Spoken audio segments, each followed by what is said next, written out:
seminario de economía justicialista que se hace desde la Secretaría de Formación del PJ Nacional hace un par de semanas, y la verdad que nos parecía lo más respetuoso con todos ustedes y con los expositores y expositoras poder sostener la actividad, también porque hay muchos compañeros y compañeras de las provincias que van a poder tomar estas clases de manera virtual y por tanto nos parecía apropiado sostenerlo a pesar de la movilización, sabiendo que más o menos está terminando y que por eso algunos compañeros y compañeras van a ir llegando, entre otras, seguramente Mercedes D'Alessandro, que la esperábamos hoy aquí.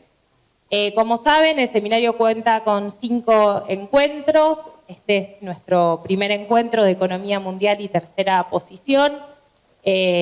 Luego viene el de Historia, Presente y Futuro del Proceso de Industrialización, Deuda Externa, Fuga de Capitales, FMI. Luego, Mundo Laboral y Distribución del Ingreso. Y por último, el rol del Estado. El orden de los factores no altera el producto, pero sin entender la cosmovisión que tenemos del mundo, difícil sería poder abordar el otro de los elementos. Así que esto surge de una discusión que hemos tenido en el PJ de la ciudad, hace un par utilizando las instalaciones del PJ de la ciudad, hace un par de meses, donde varios de ustedes pudieron participar, donde también estuvo Kelly Olmos, que está acá y que va a ser una de las expositoras y viene a acompañar este lanzamiento. Y entonces identificamos entre todos y todas más o menos estos temas, que obviamente difícil va a poder ser que sea exhaustivo de cada detalle y desafío económico que tenemos por delante, pero que sí creemos que es fundamental en esta etapa del partido y de nuestro movimiento político poder acompañar las discusiones en el territorio y de la política con mayor cantidad de contenidos, aprovechando, por supuesto, los valores de los compañeros y compañeras que tuvieron roles en la gestión muy importantes, pero también que sean protagonistas todos los que estén acá presentes y el conjunto de moderadores. Ahora les voy a pasar la palabra a uno de ellos, que son mayoritariamente egresados, recientemente egresados de nuestras universidades públicas, que también tienen un trabajo allí por delante. Así que nada, eso es todo de mi parte como marco general. Nos vamos a estar encontrando, por tanto, los próximos 4 miércoles. Ya se dieron cuenta que había que traer el mate. Como ya se olvidaron, para el próximo miércoles nos anoticiamos. Pero bueno, eso y otros detalles lo vamos a ir definiendo. Le dejo entonces la palabra a Félix Vicente, nuestro moderador el día de hoy, y espero que aprendamos mucho entre todos y todas. Gracias.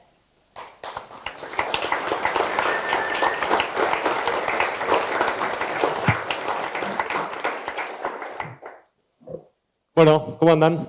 ¿Todo en orden? Bueno, a ver, ¿cómo? Orden no. Orden no. Pero acá enderezar lo que está desordenado es un poco lo que vamos a hacer en este panel, que tenemos invitados e invitadas de lujo realmente. Es interesante que este sea el primer encuentro. Más abajo, ahí, bueno, con, como decía Delfina, ahí. Cerca, ahí. No, upa, es toda una ciencia esto, ojo. Ahí va, bueno, vamos ahí. Como saben, el encuentro se llama Economía Mundial y tercera posición. Nos acompañan, un poco la formalidad, pero siempre no está de más. Nos acompañan Ricardo Aronskin, que bueno, saben, es economista, académico, investigador en la UNS, en la General Sarmiento, es licenciado en Economía, magíster internacionales en Flaxo. Nos acompaña también Cecilia Todesca, que también tiene muchísima trayectoria en el sector público, actualmente en la Auditoría General de la Nación, pero bueno, fue secretaria de Relaciones Económicas Internacionales, muy a tono con lo que vamos a estar discutiendo hoy. También jefa de gabinete de la Jefatura de Ministros y es de la UBA y tenés una maestría en Columbia, ¿no? ¿Viste con Fulbright? Ahí, un MBA. Mira. Qué bueno.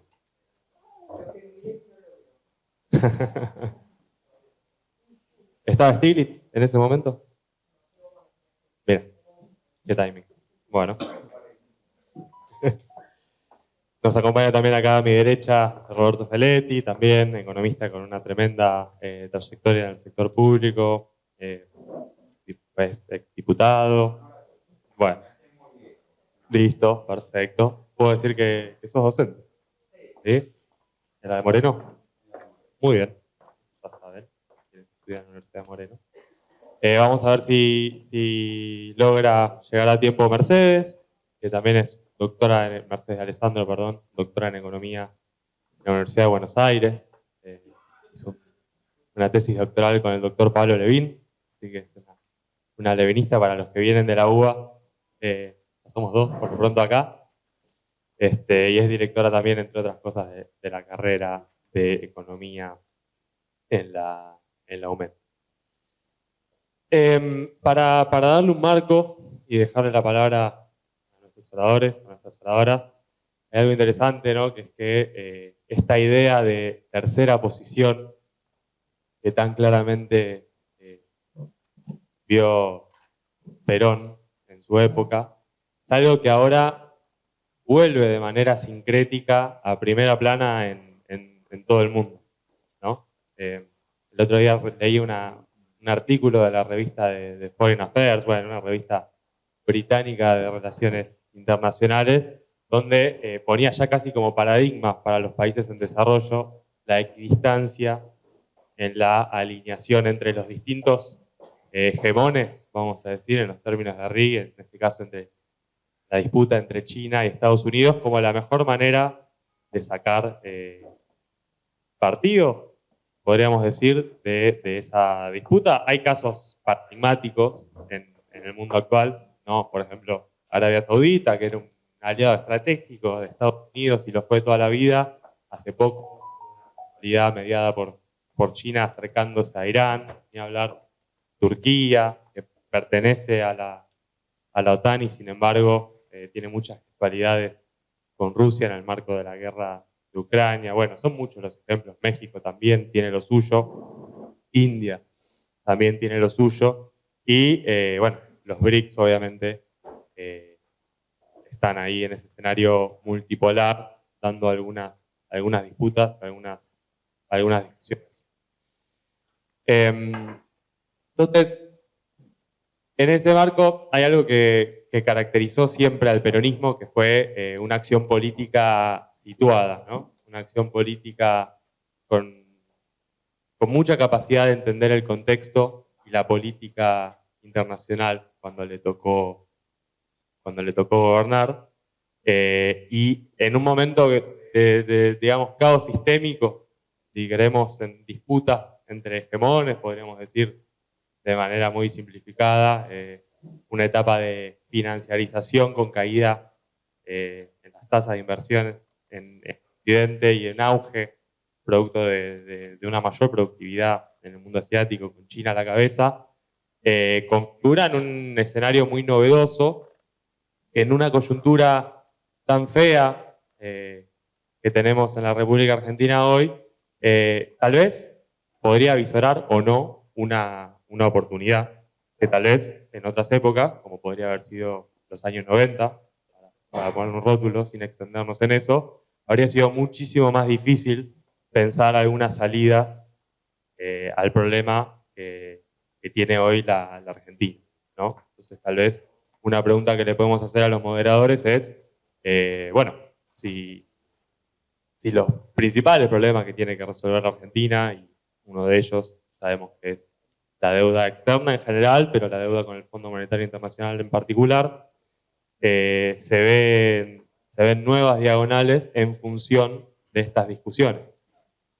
En algún momento había un paradigma de que, bueno, por ejemplo, el vínculo con China era difícil de encauzar de manera bilateral sin participar o sin arreglar primero, por ejemplo, ceder ante las cláusulas del Fondo Monetario Internacional. En tanto, China se quería meter también en esos organismos y no quería ser muy disruptivo. Entonces, surge la pregunta de si eso sigue siendo así y si mismo de cara a la negociación sí, a la negociación con el Fondo Monetario Internacional existe alguna diagonal respecto a volver a los mercados de crédito que fue versus pagar con la cuenta corriente que tiene obviamente un resultado en términos de tipo de cambio real y demás que afectaría muchísimo a la economía real durante muchísimo tiempo y principalmente a los salarios reales, ¿no? Entonces, la pregunta es, bueno, a partir, tal vez, de esta caracterización que van a estar haciendo los moderadores en el día de hoy, podemos tener como variable resultante, ¿no? Como pensar la deuda externa. Digo deuda externa, hay muchos otros factores, hay factores de infraestructura y demás, pero evidentemente se viene planteando hace mucho tiempo, especialmente desde la fila del peronismo, que es uno de los principales desafíos que tenemos. Entonces tal vez es interesante, ¿no? En vez de decir hay que pagar todo, o no hay que pagar nada, o hay que pagar solo la cuota, como categorías estancas, aprovechar que tenemos un panel que habla de las relaciones internacionales, pero desde la perspectiva de la economía política, para a partir de una caracterización o una posible inserción de la Argentina en el mundo, encontrar algunas respuestas a estos problemas que tenemos como eso. ¿Sí? Sin mucho más preámbulo, le cedo la palabra a Ricardo. Yo creo que podemos pensar en exposiciones de 15 minutos, ¿les parece bien? ¿10, 15 minutos? Bueno, después vamos a volver, también acá van a tener que participar ustedes. Bueno, hagamos así y después agarramos algunas preguntas. Les doy la palabra a Ricardo. Muchísimas gracias por la invitación. Es la primera vez que vengo a la sede del PJ. Yo no pertenezco al justicialismo, pero lo considero un espacio fundamental para hacer frente a lo que se nos viene y a lo que tenemos que hacer por nuestro país. El título de la charla me pareció fantástico porque habría una cantidad de temas muy grandes y la verdad que quiero arrancar por Perón.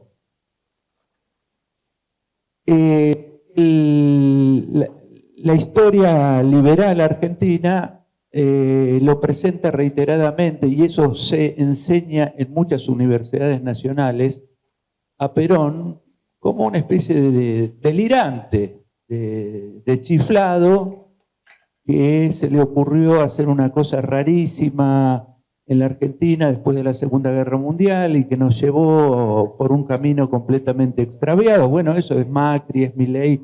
Toda la historiografía liberal dice que Perón era una persona desubicada, digamos, que no entendía. Y yo creo, al contrario, que Perón entendía demasiado más que las clases dominantes argentinas en ese momento. Era muy superior intelectualmente a lo que eran capaces de comprender. Pensemos que ellos seguían vinculados intelectualmente y económicamente, querían volver estaban esperando que volviera a Inglaterra.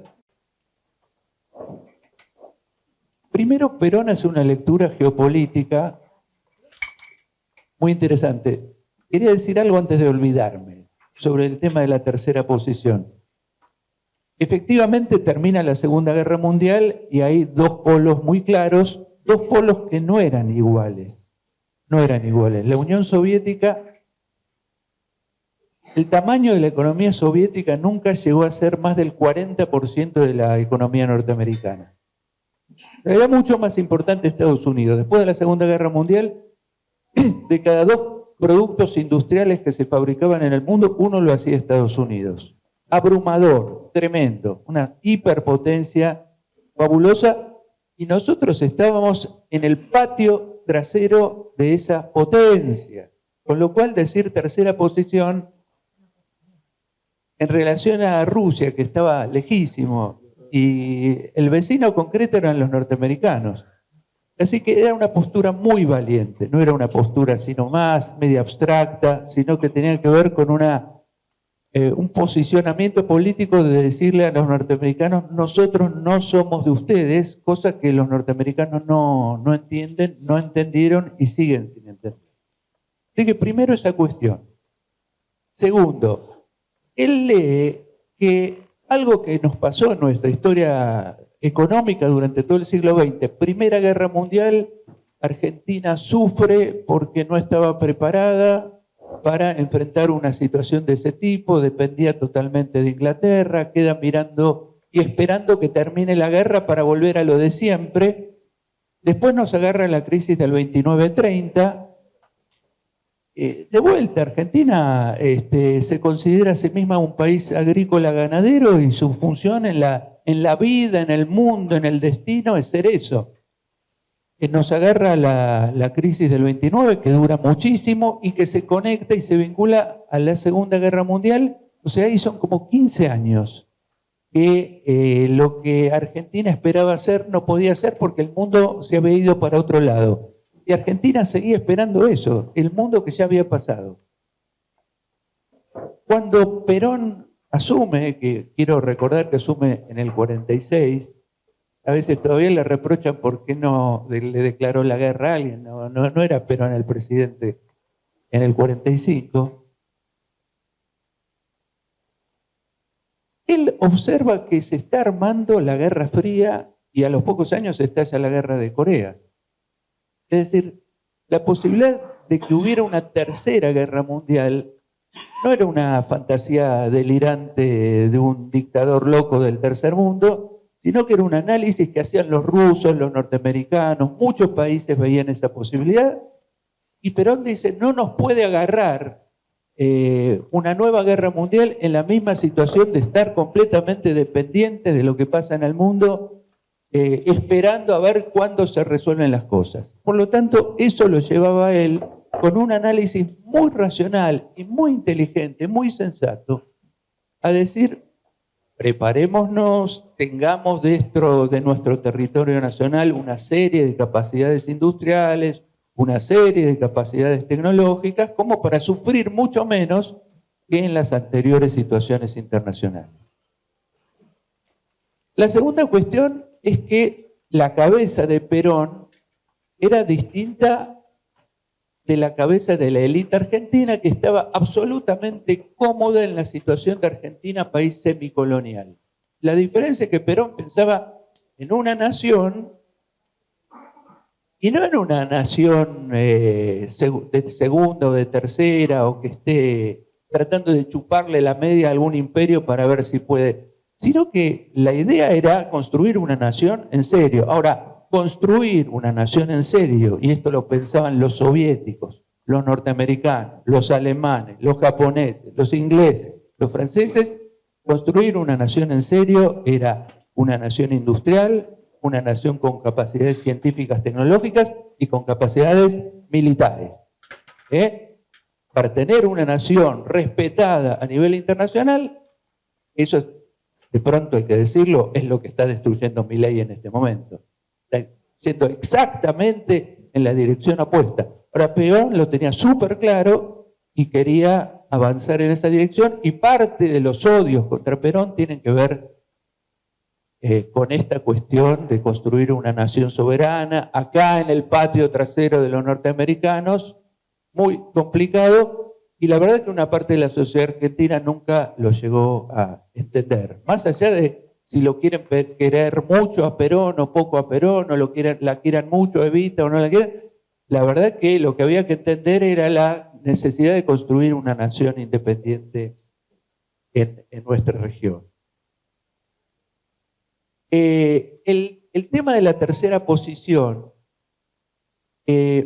también remite a otra cosa. En ese momento uno podría decir, bueno, no nos gusta ni el modelo soviético que expropió los medios de producción, se los sacó a los empresarios, eso no nos gusta. Tampoco nos gusta el capitalismo salvaje o el capitalismo crudo, donde impera exclusivamente el capital. Me parece que esa no es la discusión hoy. Me parece que no es una discusión ideológica la que está planteada entre la República Popular China y los Estados Unidos. Me parece que hay una puja política hegemónica como no habíamos visto antes, porque es la primera vez en la historia, desde que Estados Unidos tiene la hegemonía que tiene a partir de 1945, que alguien le disputa en serio el poder económico, tecnológico, industrial a nivel internacional, con repercusiones comerciales, con repercusiones de alineamiento diplomático, etcétera, etcétera.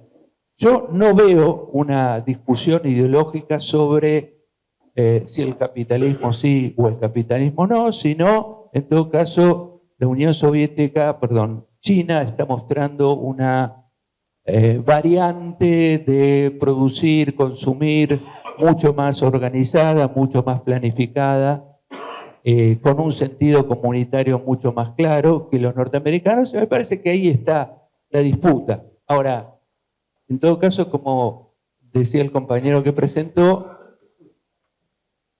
este mundo no puede ser leído en la misma forma de la bipolaridad que había en 1945. Uno no puede decir una tercera posición entre qué y qué. La verdad que me parece que ahí hay que volver a las fuentes propias y decir, a ver, nosotros lo que queremos es que nuestro pueblo viva bien. Para eso necesitamos desarrollar todas las capacidades que tenemos en la Argentina, que son muchas y que están, al contrario, están trabadas, están limitadas, están acotadas por una serie de factores, y para eso tenemos que tener capacidad de decisión nacional. ¿Y eso qué quiere decir? Quiere decir que nosotros, en principio, lo que nos ofrece el mundo es un montón de cosas, pero quiero distinguir algunas cuestiones que me parecen muy importantes.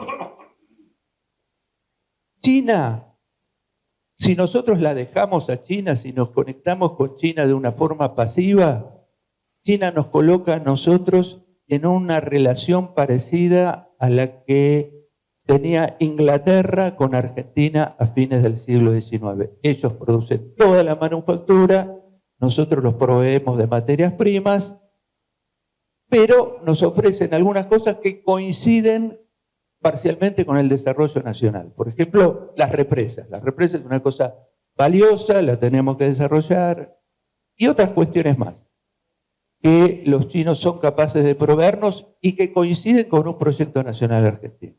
Ahora, cuando vos ves qué ofrece Estados Unidos,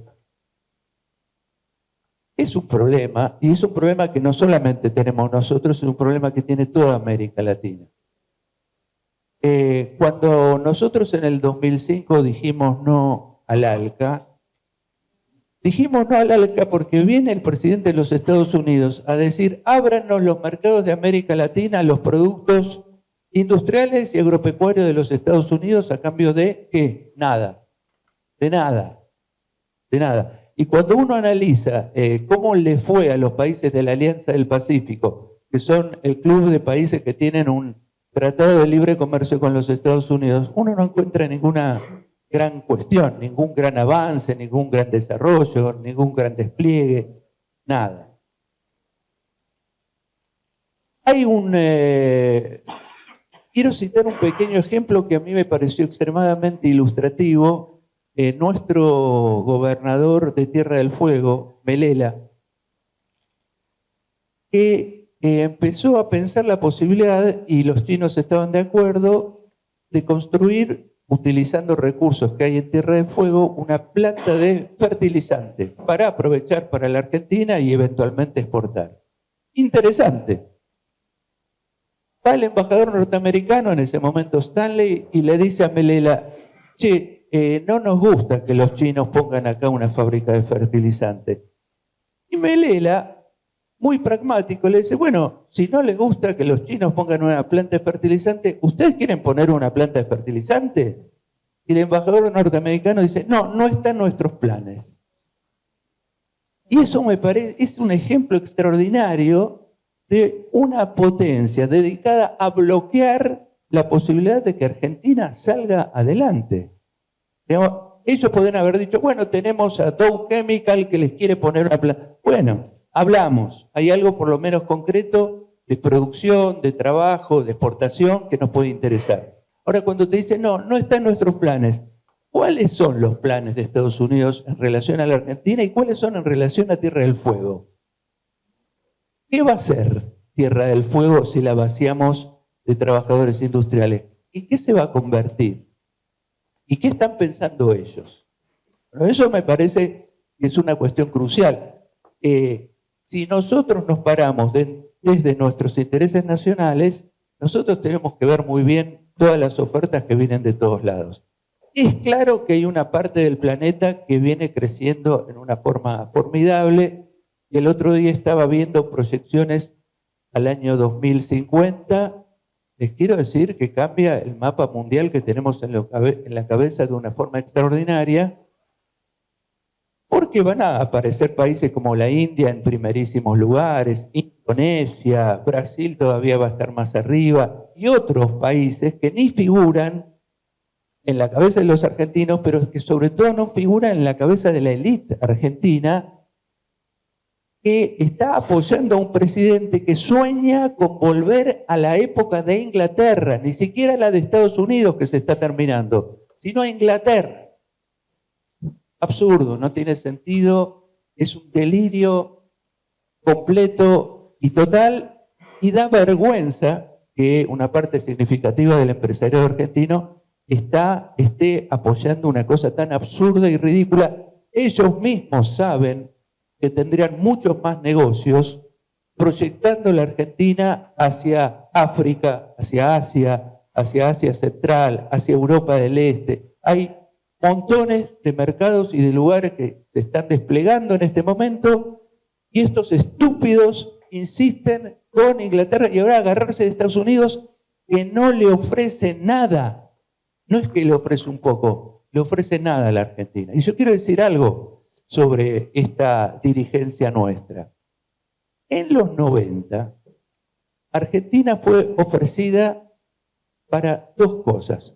Comprarles productos importados de todo el mundo, abrimos generosamente el mercado argentino para que vengan productos de todo el mundo, para que los sectores medios estén contentos y consuman productos importados, y la ofrecimos a la Argentina como gran tomador de crédito internacional. ¿Cómo no te van a aplaudir y felicitar si sos un idiota internacional? No tenés idea de cuáles son tus intereses. Destruís tu país, destruís tu tejido industrial, destruís a tu gente, te felicitan. ¿Cómo no te van a felicitar? Entonces, me parece que hay que volver a ciertas cosas, a ciertos parámetros básicos, a ciertas brújulas que tenemos que tener, porque no es cierto que Argentina no tenga otra posibilidad que ser esto que está haciendo hoy. Hay muchísimas otras posibilidades. Y la verdad, debo decirlo yo como economista, y acá termino, para mí la solución económica de la Argentina no es económica, está en la cabeza de los argentinos, está en el movimiento popular, porque no podemos esperar absolutamente nada de una élite económica totalmente extraviada. Nada más.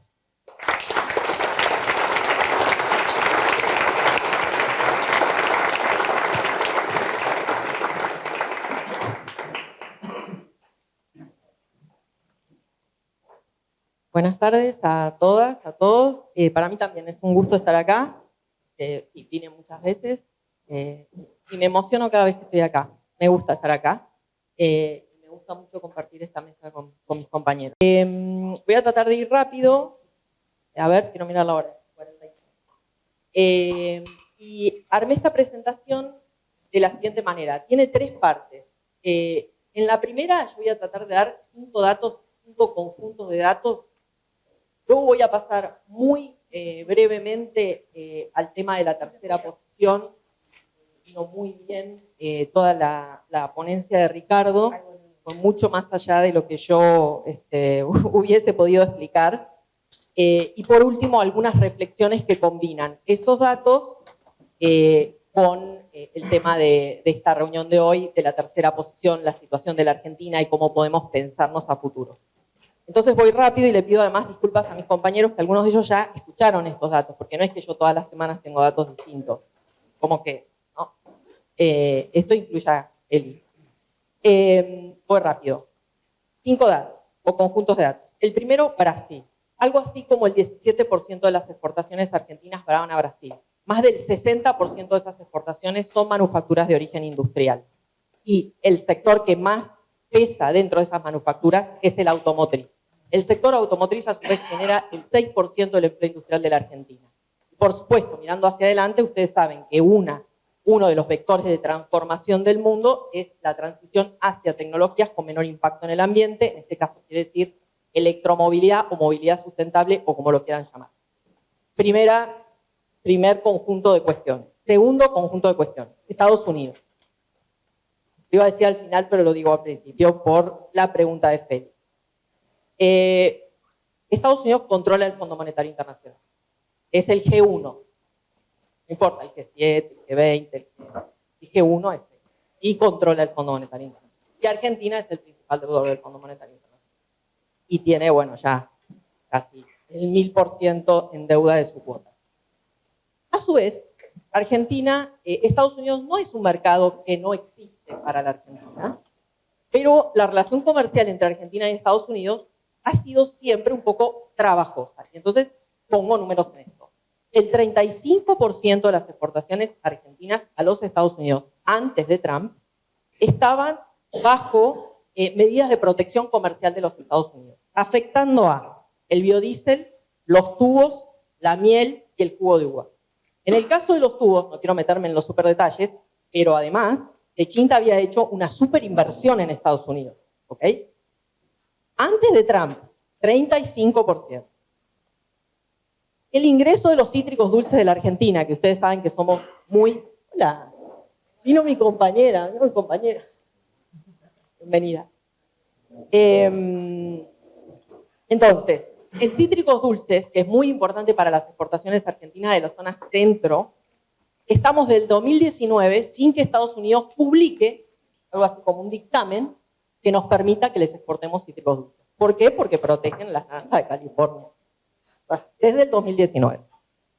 Y a su vez, Argentina le exporta a Estados Unidos el 50% de los servicios basados en conocimiento que la Argentina exporta, que es ya el cuarto sector exportador. ¿Por qué? Por un montón de motivos que no tengo tiempo de... Pero es así. Tercer conjunto de datos, el relacionamiento con la Unión Europea. Los cálculos hechos como se puede, hasta donde se conoce la normativa que está en proceso, indican que el avance del Pacto Verde Europeo, que es una normativa para impactar menos en el medio ambiente, pero es también una política industrial y de desarrollo de la Unión Europea. Sí, claro, por eso digo, y de protección, en segunda instancia, como buena política industrial de algún modo, digamos, afectaría entre el 40 y el 50% de las exportaciones argentinas. ¿Sí? En particular, en algunos sectores que tienen, todo esto ustedes piénsenlo en relación con las provincias, cuando digo cítricos dulces, cuando digo carne, cuando digo cuero, productos forestales, acero, aluminio, biodiesel. En 2022 estuvo a punto de entrar en vigencia una normativa ambiental que nos volaba de un plumazo todas las exportaciones de biodiesel de la Argentina a la Unión Europea, que eran 1.600 millones de dólares, el 14% de nuestras exportaciones al mundo. Sigo. Nota al pie. Acuerdo Mercosur-Unión Europea. Y dos notitas porque es otra cuestión. Brasil siempre quiso ese acuerdo, por eso el acuerdo marcha. Segunda cuestión, el Pacto Verde Europeo y todos sus efectos los íbamos a tener en la Argentina con o sin acuerdo. Eso es para que les den ganas de... Les vendemos un segundo capítulo. Bueno, ahí va. El cuarto punto o conjunto de datos. China BRICS, bueno, Bronstein lo marcó con bastante claridad y también con, me parece, claroscuros, que es interesante plantear, pero yo solo les quiero decir que los australianos, con una medición de paper publicados, que bueno, se puede disputar, pero no importa, es lo que tenemos, indica que hoy China lidera 57 de las 64 tecnologías esenciales. ¿sí? Que son en defensa, espacio, robótica, medio ambiente, biotecnología, inteligencia artificial, métodos cuánticos.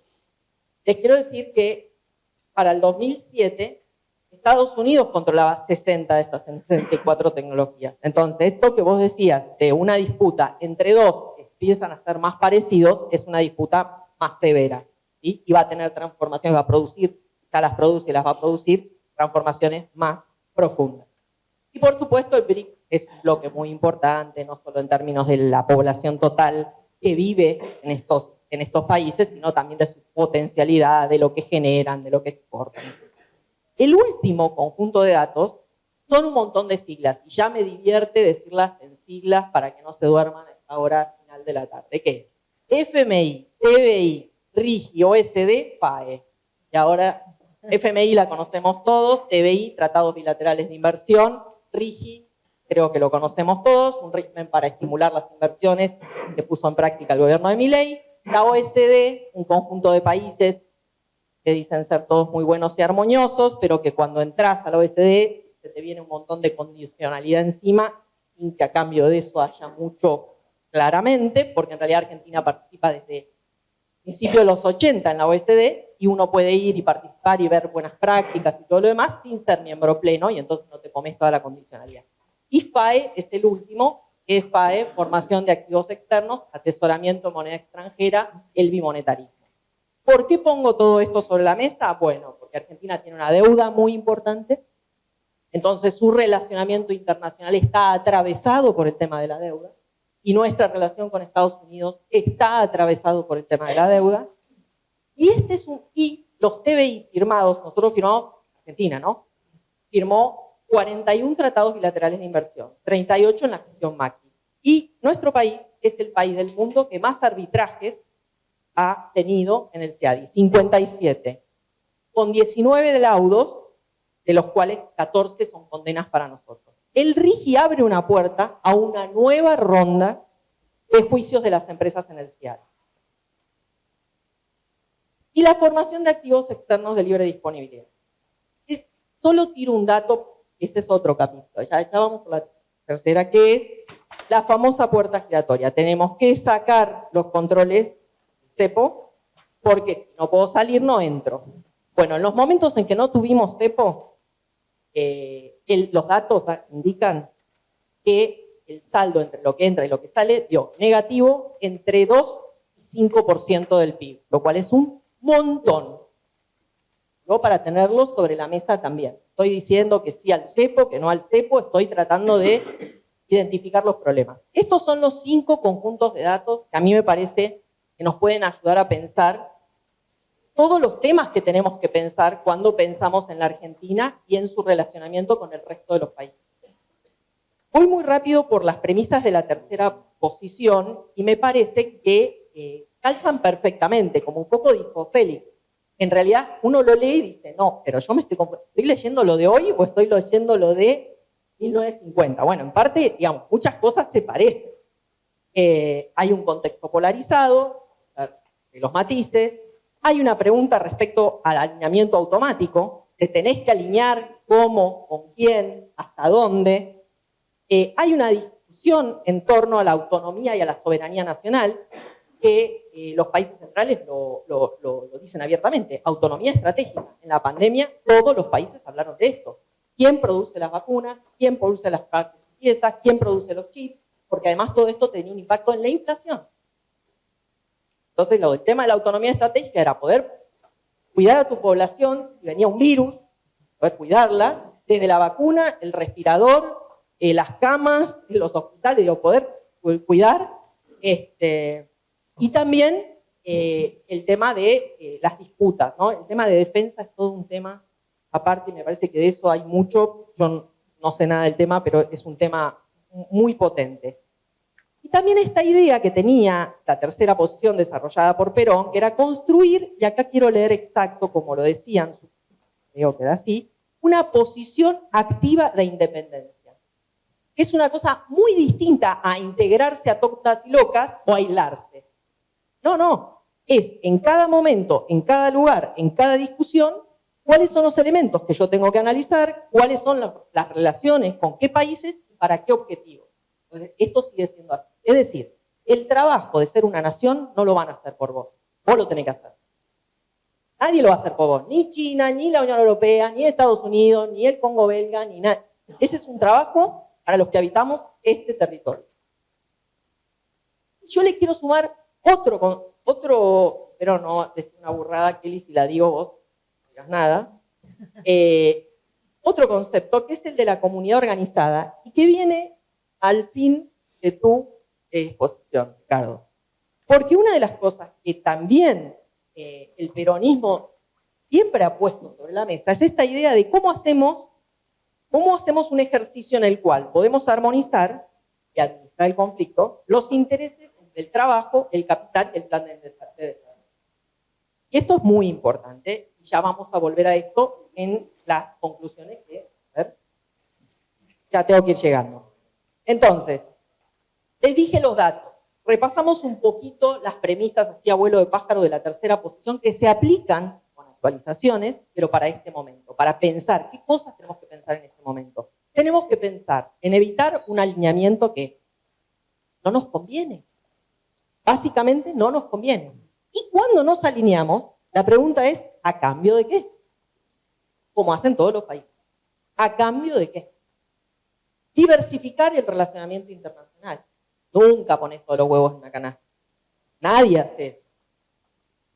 Les quiero decir que los precios de los automóviles en Estados Unidos aumentaron durante la pandemia 10% porque no estaban los chips. Y ahí se encendió una luz roja. Bueno, estamos como ya tenemos demasiado de un tercero que si no nos llega a importar los chips estamos en el horno. Entonces, este tipo de cosas. Tercero, proteger el territorio que habitamos. Nosotros tenemos que estar en condiciones de proteger ese territorio, que no quiere decir solo la cuestión de la defensa, pero quiere decir el agua dulce, los océanos, las personas que viven acá, las personas que viven en este territorio, los recursos naturales estratégicos, la energía, los minerales. Tenemos que promover el multilateralismo porque somos una nación que quiere vivir en paz, que no quiere tener guerra con nadie, ni bombardear a nadie, ni ser bombardeado. Tenemos que resguardar, tú lo dijiste, tal cual yo lo tenía anotado acá, la autonomía en la toma de decisiones. Esto tiene mucho que ver con la tercera posición, también con la comunidad organizada. Vos tenés un plan, tenés que lograr ir generándote espacio de política para tomar tus propias decisiones. Insisto, los demás no las van a tomar por vos. Por último, insistir una y otra vez. Seducir para lograr una integración latinoamericana. Esto es importantísimo, porque la Argentina no tiene escala. Es un país pequeño, no en territorio, pero sí en cantidad de población. Entonces, ahora sí voy a las reflexiones y trato de ir muy rápido. La relevancia del Mercosur. Imprescindible. Imprescindible. Son 300 millones de habitantes en el Mercosur. Y nosotros no tenemos Mercosur, no tenemos a quien exportarle nada de nuestras manufacturas. Y a su vez, bueno, y además el Mercosur y América Latina, acá no hay guerra. Quiero decir que esto en este momento del mundo es una cosa. Bien que tenemos unos despelotes, bueno, ustedes saben, los tenemos de hace rato, ahora está Milei en la Argentina y el diálogo del resto de los presidentes de la región con nuestro presidente está un poquito trabada. En otro momento estaba Bolsonaro en Brasil, el diálogo de nuestros países con Brasil también estaba un poquito trabado, pero siempre se siguió dialogando. Esto es muy importante. Esto es una región de paz y de diálogo. Tenemos que cuidarlo. Y es un mercado de 300 millones de personas. Y a su vez Argentina está en condiciones de ser un proveedor de energía, de minerales estratégicos, de personas jóvenes en capacidad de trabajar y de servicios basados en conocimiento, además de todo el tema de generar energías con menor impacto en el ambiente, y puede hacer todo esto dentro de esta región, le puede dar un factor competitivo a la región que hoy la región no tiene. Esto es muy importante. Por supuesto, con política industrial y científico-tecnológica, porque si no terminamos exportando soja, gas, petróleo, no hay desarrollo, no hay empleo. Obviamente es con política industrial y científico-tecnológica, no me quiero meter en eso en este momento, porque lo doy por comprendido por todos y porque el resto de las clases van a ir a todo eso. no es un tiempo para tratados de libre comercio, no es un tiempo de tratados bilaterales de inversión, no es un tiempo para sumarse a la OECD, a la OEI, a la nada. Es un tiempo para sentarse y mirar las cadenas, mirar las oportunidades, y es esto por esto, esto por esto. Pragmatismo puro. Ningún librato así, tipo esos tratados así de 1000 hojas que nadie entiende, que entregás todo, que no es, nadie está discutiendo así. Es un error. Déjenme terminar con lo siguiente. Respecto de la comunidad organizada, quiero decir, dar dos pinceladas.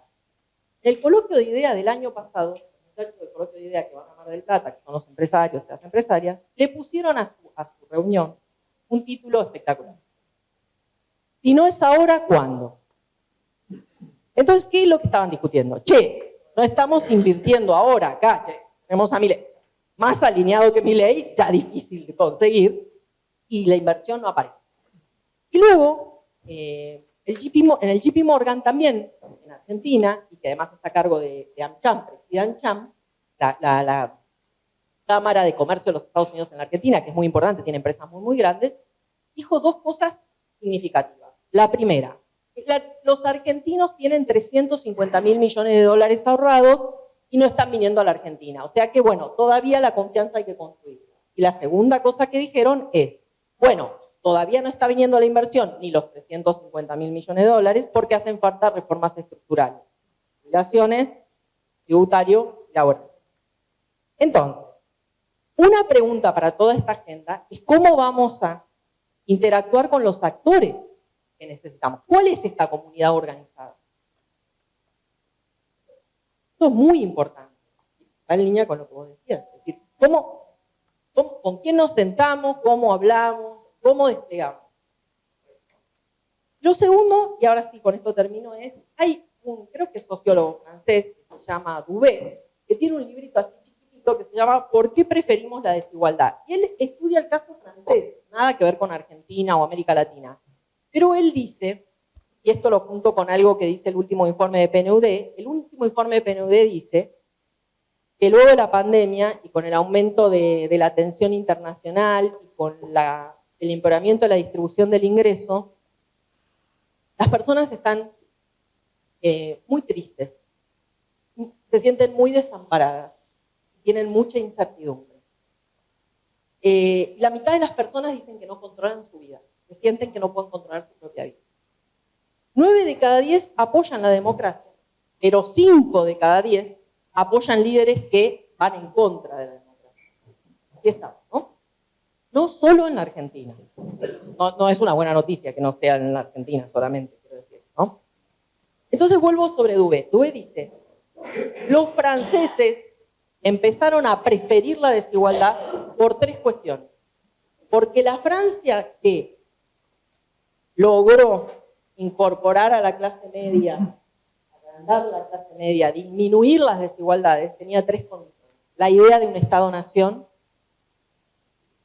Entonces tenemos que tener un Estado-nación, un territorio en el que nosotros tenemos un plan que incluya todo, en donde cuidamos el territorio, las personas, las relaciones entre las personas, la economía, todo. Lo segundo, un trabajo con derechos. Trabajo con derechos. Yo sé que si voy a tener trabajo, entonces, ¿cómo es mi vida? ¿No? La tercera es la educación. Porque hubo, en la Argentina esto sigue siendo al día de hoy con un montón de dificultades, la idea de que si vos nacés en un barrio, en una familia, en un lugar en donde tus condiciones no son las mejores, si vos tenés acceso a la educación, vos podés llegar a tener la chance, durante muchos años la chance de avanzar. Entonces se tenían que dar estas 3 cosas. La donación, el trabajo con derechos y la educación como motor. A mí no me gusta la palabra oportunidad. Como la oportunidad, parece que cae algo ahí. Es como vamos todos juntos. No es una oportunidad para uno, oportunidad. No, te ganaste el Kini. No te tenés que ganar el Kini. No es así. Es para todos, todas. Entonces, bueno, y acá sí cierro. Digamos, la tercera posición y la idea de la comunidad organizada son conceptos muy entrañables para el peronismo, que significan un montón de cosas, y que siguen significando un montón de cosas. Con el resto de los datos que pusimos sobre la mesa y con estas reflexiones, lo que un poco quiero decir es, hay mucho por hacer y tenemos que ponernos a armar este plan de desarrollo, que no es ni un Excel, ni un documento que escribe una persona sola, por muy buena que sea, adentro de una pieza encerrado y no me moleste, que ya te lo voy a dar. Es una construcción que vamos a hacer entre todos y todas, es una construcción política, fundamentalmente política. Y el relacionamiento externo es en base a los intereses nacionales. No puede ser de otro modo y eso es lo que hacen todos los países del mundo. Muchas gracias. Bueno, acá llegó y ya está entre nosotros Mercedes. Como les dije, doctora en Economía en la Universidad de Buenos Aires, directora de la carrera de Economía, ¿no? En la UMED. Te presenté como levinista, ¿está bien eso? ¿Sí? ¿O fuiste levinista? Fuiste, muy bien. Yo creo que puede coexistir muy bien con ese fondo igual. Bien. Muy bien, bueno, le contamos un poco de qué fue hasta acá. Tuvimos las ponencias de Ricardo y de Cecilia. Bueno, igual de Cecilia ya escuchaste bastante, pero bueno, no, la caracterización que se viene haciendo tiene que ver con la cuestión del no alineamiento automático, ¿no? Que es algo, un poco hay una característica que veníamos teniendo de los países emergentes que tenía que ver con la no alineación automática. Aún países que históricamente tenían tallado en piedra un alineamiento, ¿no? El caso de, por ejemplo, que toda Arabia Saudita, Turquía, etcétera, y estamos a contramano del mundo en eso como en tantísimas otras cosas. Así que, bueno, nada, en ese marco veníamos hablando también del multilateralismo, de la caída, de alguna manera, de las instancias, los organismos tipo, bueno, FMI todavía acá estamos, pero OMC y demás, el ascenso de las bilaterales, y un poco estaba también la caracterización de que se pretende un alineamiento ideológico, si se quiere, para con los Estados Unidos, comentaba un poco Ricardo, pero es difícil encontrar qué ofrece a cambio, ¿no? No es una cuestión ideológica de estar a favor o en contra de China o no, de estar a favor o en contra de los Estados Unidos o no, sino que está en cuestión, para lo que supo ser desde la perspectiva de Estados Unidos, el patio trasero, qué le puede ofrecer a cambio más que, bueno, el bastón y el disciplinamiento, sin que esto signifique un camino para el desarrollo, como a veces podría parecer que al menos es más compatible con el caso chino. Y sin embargo también, Ricardo, me queda muy incómodo reexpresar tus palabras porque siento que lo voy a decir mucho peor. Pero bueno, también estaba claro que el alineamiento directo con China sin tener una perspectiva soberana tampoco necesariamente tiene, y probablemente no tenga, como resultado una China a tono con lo que pretende alcanzar. Así que, sin mucho más preámbulo, te dejo la palabra. Disculpen que llegué tarde, estaba en la marcha de Ni Una Menos, ayer se cumplieron 10 años y hubo una movilización, así que estábamos ahí con las compañeras. Y bueno, también hoy se movilizaron por el Garraham, por la emergencia en discapacidad, había muchos actores y actrices en la plaza. Por suerte, durante todo el día estuvimos exponiendo la inconformidad con lo que está haciendo Milei, así que bueno, vengo de ahí, por eso llegué tarde. Y también les aviso que me voy a ir 8 y 10 por si Roberto no haya terminado, porque bueno, tenía otros compromisos, así que hoy llegué en un sanguchito. Pero bueno, estamos acá, todos le ponemos lo mejor. Retomando un poquito lo que decía él, yo voy a hablar de otra cosa, pero me quedé pensando, ¿no? Que es un poco la dicotomía de ser una colonia de Wall Street versus ser un satélite de Beijing, ¿no? Como una cosa así, como a ver si además es posible tener una estrategia soberana, independiente, de desarrollo en este marco en el que estamos viviendo conflictos que impactan todo el tiempo. No sé, hace poquito China lanzó su inteligencia artificial DeepSeek y causó que la bolsa se estrole, en un día se perdieron $6.000 millones. ¿no? Es equivalente más o menos a lo que fue la crisis del 2008. O sea, en un día de que apareció una inteligencia artificial que le hizo sombra a las que están avanzando en Estados Unidos. Con lo cual digo, bueno, toda la guerra de los aranceles que venimos siguiendo, Donald Trump, que también generaron un montón de movimientos en la bolsa y que confunden también, porque uno dice, bueno, ¿para dónde va esto? Un día se ponen de acuerdo, te subo a 34, te lo bajo, después el otro le sube, no sé qué, parecen perillitas, y lo cierto es que genera un caos.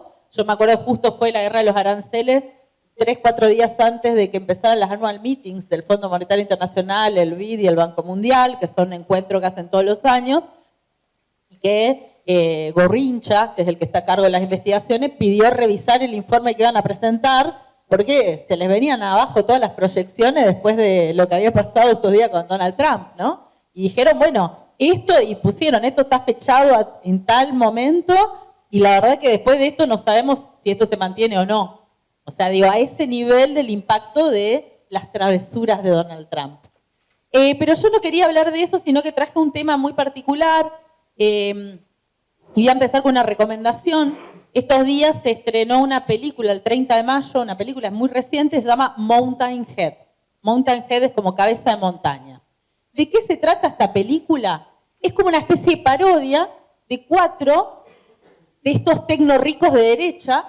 Cuando digo tecnorricos de derecha, usted tiene que pensar Elon Musk, Mark Zuckerberg, Jeff Bezos. Acá podríamos pensar en Marcos Galperín, ¿no? En Pier Paolo Barbieri. En estos que están de moda, ¿no? Como que están de moda. Bueno, la película empieza como se juntan 4 tecnorricos en un lugar paradisíaco, hermoso, una montaña nevada, a donde van a ir a esquiar, donde se toman champagne y brindan, mientras se prende fuego todo afuera y un montón de movidas y qué sé yo y qué sé cuánto por la proliferación de fake news.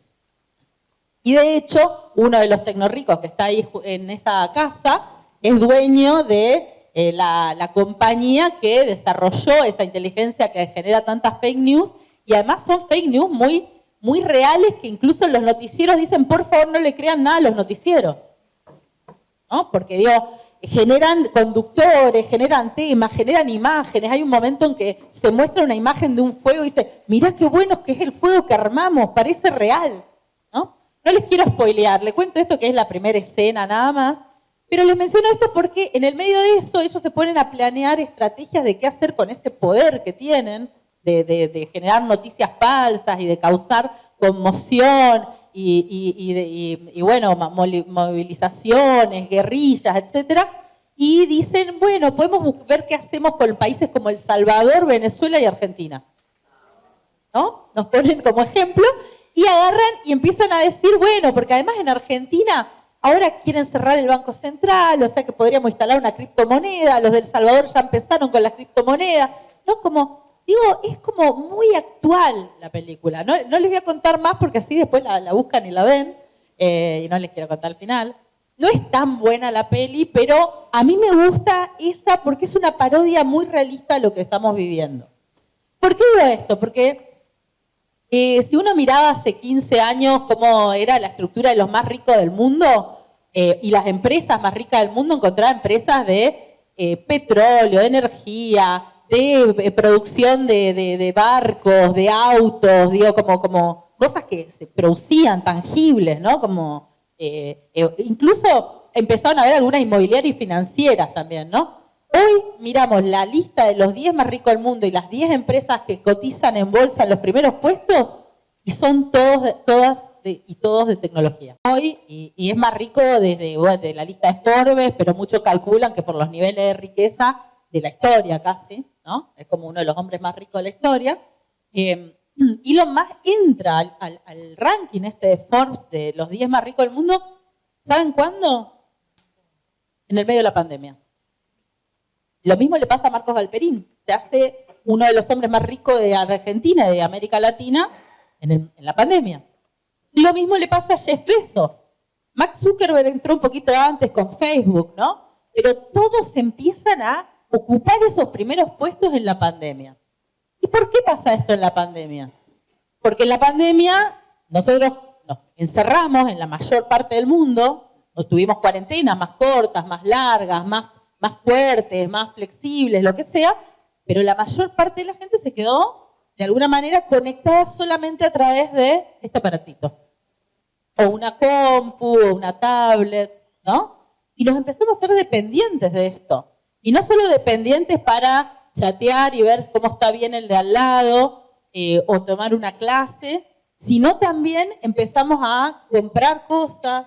Yo me acuerdo, pues nos tocó, con Ceci estábamos en el gobierno en ese momento, y era el salto en la utilización de dinero digital, fue una cosa que desbarató todas las agendas que tenían los bancos con Modo, con la cuenta de DNI, con no sé qué, todos tuvieron que salir a hacer algo, y el que corrió atrás se quedó atrás, ¿no? Porque creció, empezó a haber algo que no pasaba antes. Antes ustedes no compraban cosas por internet seguramente, porque tardaban un montón, no estaba la costumbre, ¿no? Uno iba más a buscar algo y era raro pedir algo por internet.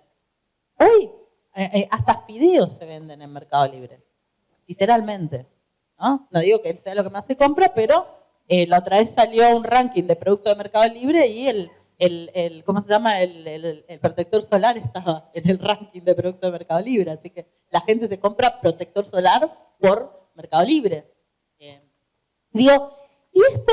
¿Y por qué estoy mencionando esto? Porque en la pandemia estos tipos empiezan a crecer, la tecnología obviamente tiene un boom inusitado. Yo me acuerdo de reuniones con ANCOM y las cámaras acá que agrupan a las empresas tecnológicas, y me acuerdo una muy particular en la que ellos entraron al Ministerio de Economía diciendo, nosotros en un año ganamos lo que esperábamos ganar en 10.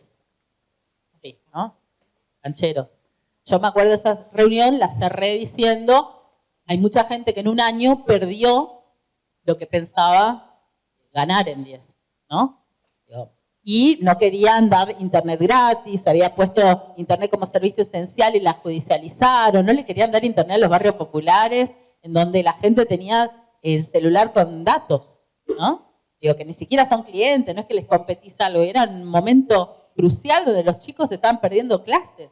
Y todos contando que ellos daban clases de computación con las computadoras que ya no usaban en algún galpón abandonado, le donaron a algún comedor algo, ¿no? Haciéndose la buena gente.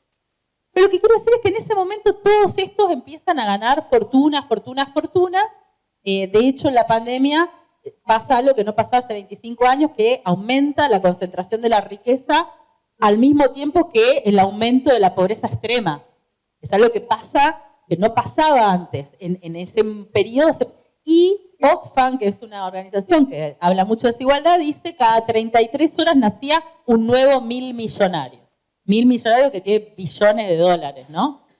Son estos tipos. Cada 33 horas nacía, y decían, al mismo tiempo que nacía este 1000 millonario, entraban millones de personas a la pobreza también. Entonces, eso es un fenómeno nuevo, que aparece, que está instalado y que tiene consecuencias que todavía a nosotros nos cuesta mucho, porque hoy yo la escuchaba a Cecilia y lo que nos comentaba él nos puso un poco, yo le pedí que me actualice de lo que estaban hablando. Hablamos, ¿no?, de los acuerdos bilaterales, de las negociaciones, etc. Y yo lo que quería traer a la mesa también es preguntarme qué rol van a tener los estados en un mundo en el cual estos tipos tienen tanto poder. Y no digo poder por la guita nada más que tiene, por las toneladas de dinero que tienen. Fíjense que cuando asume Donald Trump este año, en enero, ¿quiénes estaban en la primera fila? ¿Y quiénes eran estas 4 personas que estaban en la primera fila de Donald Trump? Estaba Jeff Bezos, estaba Mark Zuckerberg, estaba Elon Musk, estaba Pichai Sundar, estaba, no sé, ¿cómo? Tim Cook, ¿no? Todos los CEOs de Peter Thiel, que ahora se va Elon Musk, entra Peter Thiel al gabinete de Trump. En la primera fila estaban estos mega magnates de las compañías de comunicaciones que tienen un montón de guita, un montón de poder de lobby y además manejan todos nuestros datos. Ustedes vieron que por ahí se ponen a hablar con alguien en la casa, ay, cómo me gustaría unas pantuflas, ahora que vino el invierno, todos los pies fríos. Y después agarran el celular y le empiezan a aparecer todas las recomendaciones de pantuflas, de todos los colores. ¿O no? Bueno, o buscaron en Google ay, quiero adelgazar, ¿no? Y después pastillas para adelgazar, dietas, influencers que te cuentan del ayuno intermitente, ¿no? No, eso no es magia del celular, esos son algoritmos que saben leer lo que nosotros queremos y nos están ofreciendo todo lo que hay ahí para que consumamos. Cecilia Ricap, que es una economista de la UBA también, que ahora trabaja con Mariana Mazzucato, contaba que ella en un momento le estaba buscando regalos para la hermana que estaba embarazada y el algoritmo de Amazon, porque de afuera, interpretó que ella estaba embarazada y le empezó a ofrecer pañales, descuentos de cosas de lactancia, no sé cuánto, ¿no? Bueno, todos esos datos que se queda esta gente están puestos al servicio no del conocimiento y mejorar la vida de la gente y mejorar la infraestructura y darle conectividad a los pobres, aunque siempre hablan de Starlink y de cómo conectaron algún pueblito en el medio de la nada, o Mark Zuckerberg dice que conecta en África y tira 2 satélites y dice, con eso ya está, ellos están conectando gente, ¿no? Digo, todos esos datos no están puestos al servicio de eso. No están puestos al servicio de mejorar algo en la humanidad. Están puestos al servicio que consumamos, que compremos cosas, que compremos. Y la inteligencia artificial además les da un montón de potencia también a esto. Y todo esto además viene a transformar no solamente nuestros consumos, sino también nuestra manera de trabajar. Yo no quiero ser tan larga, pero les quería poner un ejemplo. Cuando hablo de nuestra manera de trabajar, cuando yo le digo trabajo de plataforma, ustedes seguro se imaginan Rappi, Uber, ¿no? Las aplicaciones que usamos para tomarnos algo. Yo les digo, es mucho más que eso. Hoy, lo que antes llamábamos redes sociales, podríamos decir también plataformas laborales. Ustedes cuando entran a su Instagram, o entran a Facebook, o entran a TikTok, o entran al Twitter, van a encontrar un montón de gente vendiéndoles cosas. ¿No? Le llamamos influencers, es un nuevo trabajo, no existía hace unos años. O eran modelos, eran artistas, ¿no? Que se ponían una cartera de una marca y eso, hacían marketing. Ahora tenemos una piba que se levanta, se hace su rutina de skincare mientras te cuenta algo que le pasó ayer, te cuenta lo que desayuna, te dice, un día conmigo, y te cuenta todo lo que hizo en el día, o le dice, get ready with me para ir a la facultad, y te muestra todo cómo se empilchó para salir, ¿no? Y en el medio te está vendiendo la marca de la crema, la marca de la ropa que tiene puesta, el barcito donde comió, la marca de la botella de vino. ¿Pasa eso o no? Y nosotros consumimos, y estamos, y vemos, y le damos like, y entonces nos mandan otros parecidos. Hay una socióloga brasilera que está estudiando esto y ella dice 2 cosas que a mí me parecen muy interesantes. Una, que primero que en las redes sociales pasa lo mismo que en la vida, ¿no? Los influencers no son un montón, son muy poquitos. Y hay mucha gente que tiene el anhelo de ser influencer y entonces se mete y trata de vender algo y trata de hacer algo con eso y se frustra y entonces paga un curso y gasta un montón de guita y mete su producto en Mercado Libre le está cobrando cosas y además Mercado Libre también te da crédito, o sea que te endeuda, ¿no?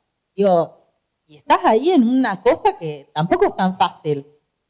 Y esto además, la socióloga esta brasilera lo estudia porque dice que en la pandemia se cerraron tantos negocios que la gente la alternativa que usó fue poner sus productos a vender en Instagram, por ejemplo. ¿No? Y entonces decía, bueno, en vez de tener un local a la calle, tengo para el alquiler, la luz, esto y lo otro, le saco fotos y los vendo por acá, total tengo el Mercado Libre y tengo las transferencias y me facilita un montón de cosas. Entonces las redes sociales son plataformas laborales hiper precarizadas, en donde además nos venden cualquier cosa, porque esa rutina de skincare que hace la piba, nadie vio qué piel tenés, si se te va a hacer bien esa crema, y si te va a hacer bien ponerte 5 capas de cremitas en la cara o no, o si el ayuno intermitente te va a hacer bien, o si comer 4 huevos a la mañana es lo correcto para tu alimentación, ¿no? Entonces uno va consumiendo todo eso como si fueran verdades que no están por nadie vistas. Y a tal punto es el problema que muchos países empezaron a ver cómo lo controlan, ¿no? Y no solo esto, cuando yo hablo de influencer, no estoy diciendo algo que es irrelevante en términos económicos. En China hay una sola influencer, ellos tienen Alibaba en su Mercado Libre, ¿no? Una sola influencer generó ventas en comercios equivalentes a la recaudación que tiene Macy's. Macy's, ustedes saben, es una cadena de marcas de lujo de Estados Unidos. Hay un chico que le pusieron de nombre Iron Lips, como labios de acero, porque se probó 100 labiales en un vivo de TikTok, se probó 100 labiales y le quedaron los labios todos hinchados así de grandes, pero ¿qué pasó? Vendió tantos labiales en la plataforma de Alibaba que el dueño de Alibaba pidió por favor conocerlo. ¿Se entiende lo que quiero decir? No es irrelevante. Es una manera también de comercializar nueva y de mover. Yo la veo a Kelly, que ella de los temas laborales sabe un montón, ¿no? Pero digo, estas cosas están transformando. Y esto por un lado, ¿no? Las redes sociales convertían en plataformas laborales de la precarización. Y después lo otro que también se está estudiando es que en las plataformas laborales, Uber, Rappi, todas estas cosas que te hacen estar todo el día solo adentro de un auto y compitiendo con el algoritmo para ganarle, porque si vos rechazás viajes te baja puntos, si vos aceptás viajes te sube, la gente que se sube a tu auto te califica, vos podés elegir si querés que te charlen y si que haya música o no haya música, y si el auto es más lindo, más feo, o es una moto, o es no sé qué. Todo eso puedes elegir en las plataformas. Y entonces el tipo que está manejando ahí está en modo gamer, tratando de ganar, no sé si lo conocen a Rafael Ferro, el actor. Bueno, Rafa Ferro me contaba que en la pandemia, que no tenía laburo porque es actor, se puso a hacer Uber. Él, ¿no? Dijo, bueno, tengo que hacer algo, tengo para alquiler, me pongo a manejar. Que alguna gente lo reconocía, le preguntaba, él decía, estaba practicando para una película cuando le daba vergüenza, y otra decía, no, estoy trabajando Uber. Y él dice que hizo 50 viajes y todos le pusieron 5 estrellitas y estaba tan excitado y tan contento que se lo mostró a toda la familia, ¿no? Como diciendo, te produce esa adrenalina, la estrellita y el tip y la cosa y que te llamen. Y él me decía, y yo de hecho me terminaba, quizás paraba en Palermo, me tomaba un vino y me gastaba lo que me había ganado de hacer 3 viajes, pero bueno, tenía que hacer algo y salir. Bueno, vuelvo a lo que les decía.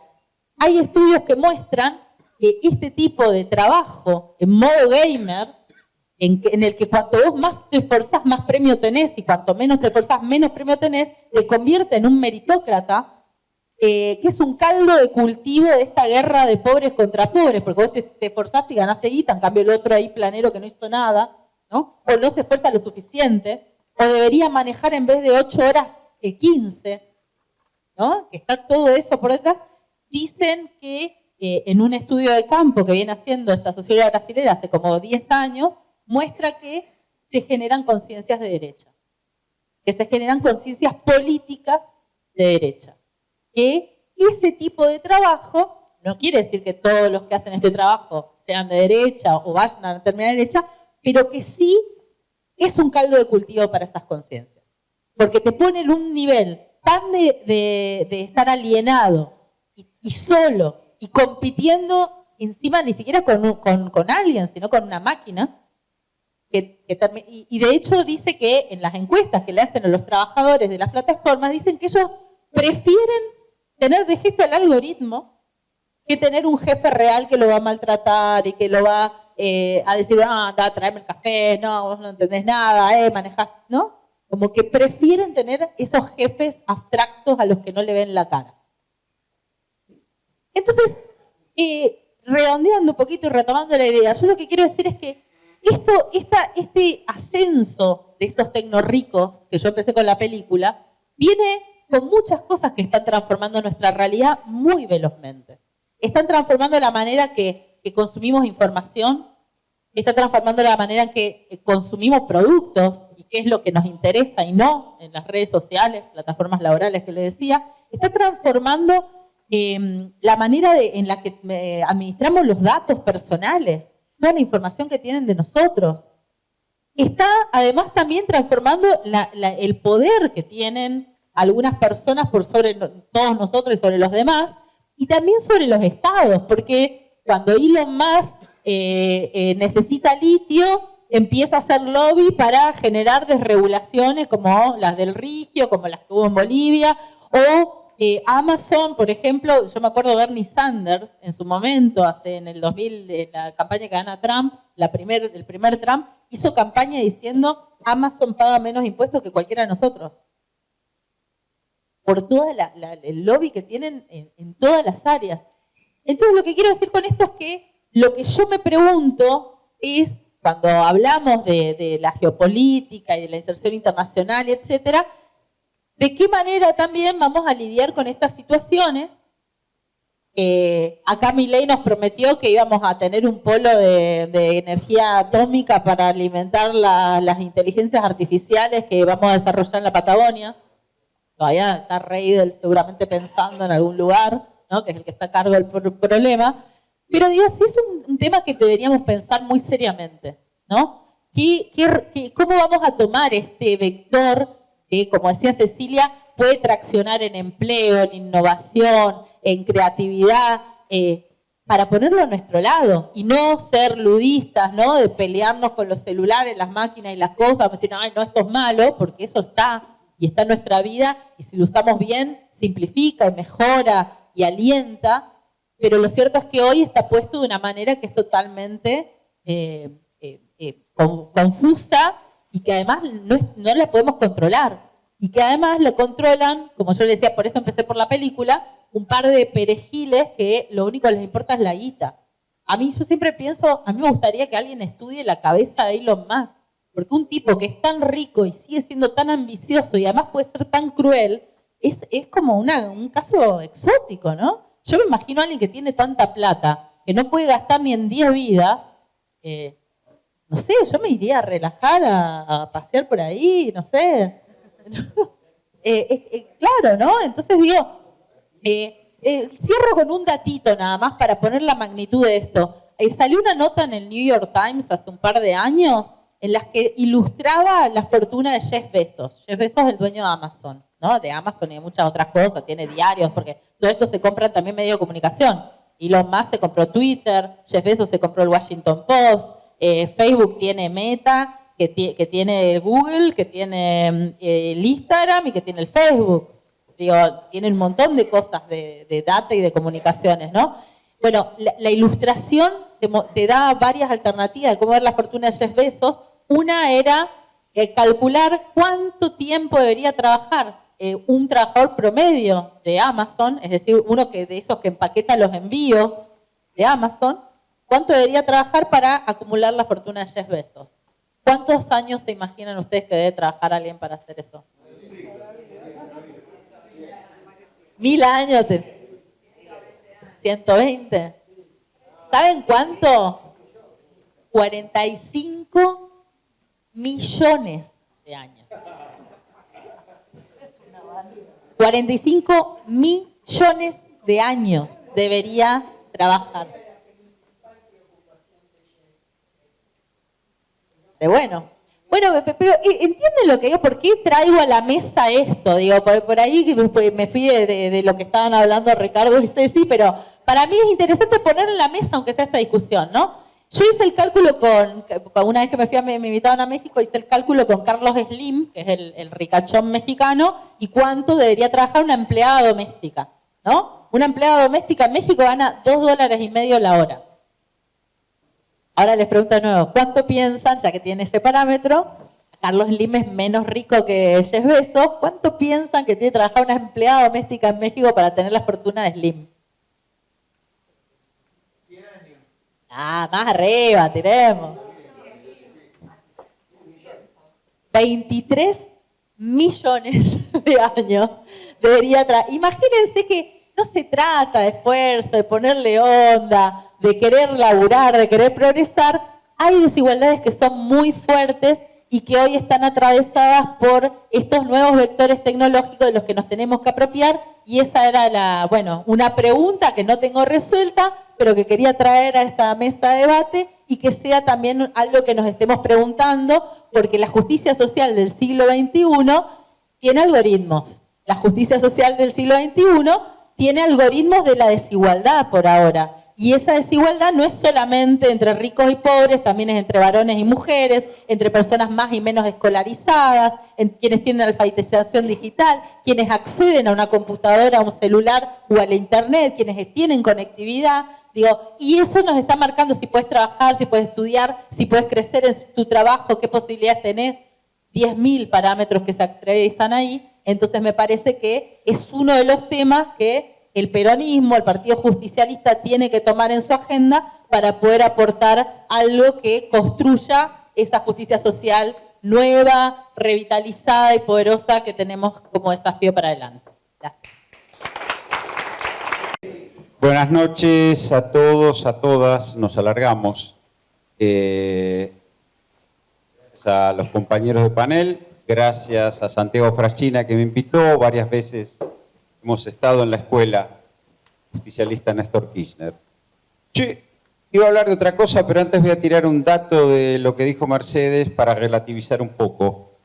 Estados Unidos tiene 2 indicadores de bolsa, el Dow Jones, que reúne las empresas productivas, en general industriales, y el Nasdaq, que reúne las empresas científico-tecnológicas. El Nasdaq evolucionó los últimos 5 años enormemente por arriba del Dow Jones. Y enormemente por arriba incluso la tasa de crecimiento del Producto Bruto norteamericano. Sostenido por la Reserva Federal, que compró todas las acciones de lo que se llama el GAFAM. GAFAM es Google, Apple, Microsoft, Amazon, y me estoy olvidando de una, Facebook. Compró todas esas acciones para sostener precios frente a China a partir del 2020. De hecho, Trump en su primera presidencia pidió poner directores estatales en esas empresas. La salida de Elon Musk del gobierno de Trump marca la ruptura de la relación de Trump con esos tecno ricos. Porque el crecimiento de los tecno ricos marca la decadencia de Estados Unidos. Y hay que escuchar al vicepresidente Trump respecto de este tema que están viviendo, es decir, la no generación de valor. Y ahí la discusión de Varoufakis, hay que ver qué pasa con los países que tienen Estado-nación, como por ejemplo Rusia, que sostiene una guerra contra la OTAN con cierto grado de éxito. No sé, es muy discutible, pero sí es real que la evolución positiva del Nasdaq es la decadencia de Estados Unidos, por lo menos en los últimos 5 años. Dicho esto, yo voy a hablar rápidamente de la relación del peronismo con la situación internacional. Y hubo 5 experiencias peronistas. Y vamos a vincularlas con el proceso internacional. Argentina es un país de tamaño medio, por lo tanto no va a conducir la corriente internacional, pero puede afrontar o abordar la corriente internacional con grados mayores o menores de autonomía, y eso va a depender, creo que lo decía Cecilia, lo dijo Ricardo, del grado de inserción internacional que adopte. 3 décadas, y 2 experiencias cortas de 3 o 4 años de gobierno. En todas hubo momentos cumbres de la situación internacional. Parece casi un signo histórico. Perón gobierna al final de la Segunda Guerra Mundial, ¿sí? Y plantea en un mundo, se mueve en un mundo bipolar. El peronismo del retorno, 73-76, es dinamitado prácticamente por la crisis del petróleo, ese gobierno, y ese gobierno expresa la tensión mundial. O se anulaba la tasa de ganancia capitalista en el marco de un modelo socialista, o se reconstruía la tasa de ganancia capitalista, ocurrió lo segundo. Pero digo, porque había un agotamiento del modelo de Estado de Bienestar. Y también estaba el peronismo ahí, y al interior del peronismo estalló ese tipo de discusión de un modo desgraciadamente violento, que después, bueno, fue aprovechada esa crisis por la dictadura cívico-militar para la reestructuración del país. Menem gobierna al final de la Guerra Fría, en 1989, y el emergente del mundo unipolar, que va a durar desde la caída del muro hasta el atentado a las Torres Gemelas, en el 2001. ¿Sí? Ahí se discute si es el fin de la historia, Fukuyama, o si va a haber un choque de civilizaciones, que dice Huntington, gana Huntington, atentado a las Torres Gemelas, y emerge el mundo multipolar. O sea, China, reaparece Rusia como potencia militar, hay otra discusión. Y la década ganada, la década de Néstor y Cristina, va a ser en ese mundo multipolar de desbalances globales. Estados Unidos le compra a China, China nos compra a nosotros, parecíamos todos felices. ¿Sí? Y finalmente el gobierno del Frente de Todos va a enfrentar la crisis, el estallido de la crisis larvada de Occidente que arranca en el 2008 y explota con fuerza después de la pandemia, y eso se hace un conflicto bélico importante por primera vez en muchísimos años en Europa entre Ucrania y Rusia, y golpea de lleno, y me tocó vivirlo como secretario de Comercio, no voy a contar acá la experiencia, de lleno en todo lo que es la cuestión inflación, precios y demás. Quiero decir, dicho esto, la relación del peronismo con el escenario internacional, y Perón lo había dicho, la política es la política internacional, en una paráfrasis de Bismarck, pero vale. Perón, y acá voy a tener un pequeño disenso con Ricardo, Perón efectivamente entiende que en ese momento de fin de la Segunda Guerra Mundial y una progresiva afirmación de la hegemonía norteamericana, el declive de las potencias europeas, bueno, había un espacio importante para la autonomía. Y avanza en esa dirección. Y avanza en esa dirección. Y afirma lo que después va a ser en 1955 en la conferencia de Bandung, donde los países que se descolonizaban, en Indonesia, los modelos de estados nacionales, la autonomía en la toma de decisiones, bueno, afirma, casi diríamos como pionero, un proceso, y acá viene el disenso con Ricardo, que la guerra de Corea lo va a poner en duda. Porque Perón pensaba que iba a haber una guerra directa entre Estados Unidos y Rusia, pero la guerra de Corea muestra que puede haber un proceso distinto, que es de hecho lo que ocurre entre el 45 y el 89, de enfrentamiento entre grandes potencias, no en forma directa. Y eso golpea mucho en la política internacional del peronismo, ¿eh? Porque se empieza a pensar por primera vez, que bueno, que Yalta, la conferencia de Yalta que había dividido al mundo funciona, que nosotros estamos de un lado y que tal vez habría que tener alguna política de diálogo con los Estados Unidos. Y acá empiezan los procesos por los cuales nosotros nunca podemos llegar a tener un proceso de diálogo con los Estados Unidos. Que si Perón ensaya diciendo, bueno, vamos a ser occidentales, vamos a ir desde este lugar y vamos a establecer un momento de diálogo. ¿Con qué? Con un flujo de inversiones norteamericanas en el sector industrial que va a ser aprovechado por Frondizi después. Es decir, cuando los norteamericanos dicen vamos a apropiarnos del mercado interno argentino, que está rechoncho porque venían 10 años de peronismo, en esas tensiones también la conferencia de Bandung y los procesos internacionales arrojan un pensamiento que va a cristalizar en el socialismo nacional, que es el de Samir Amin, el economista egipcio, que plantea el control de los procesos productivos íntegramente y no discutir precios a escala internacional. El peronismo ensaya en ese momento relaciones bilaterales con algún grado de éxito, no discutir ese primer peronismo en los mercados internacionales, los precios de los productos, sino la discusión mano a mano. Emblemático es cómo le aumentamos la carne a los ingleses. Pero digo, esas discusiones que a partir de la guerra de Corea cambian y que impiden al peronismo lograr ser, si se quiere, una suerte de nación autónoma en el Atlántico Sur, que se mantenía dentro del bloque occidental, que recibía un flujo de inversiones norteamericanas, pero en favor de la Argentina o en acuerdo con Estados Unidos. Eso no prospera.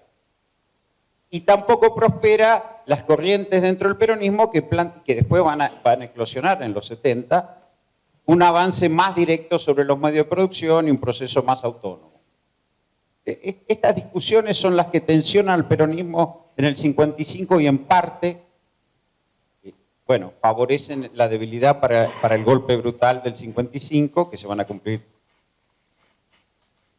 ahora, creo que 70 años del bombardeo de la Plaza de Mayo en unos pocos días.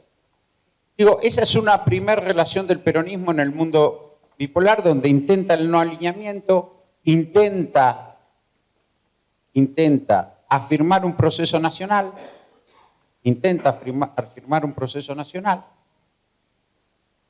e intenta desarrollarlo en el marco de algún tipo de acuerdo con los Estados Unidos, y después sí va a ser Frondizi e inclusive Onganía y Kirchner Bacena, todo esto concluye en el Cordobazo, los que van a intentar una acción subordinada con el flujo de inversiones norteamericanas.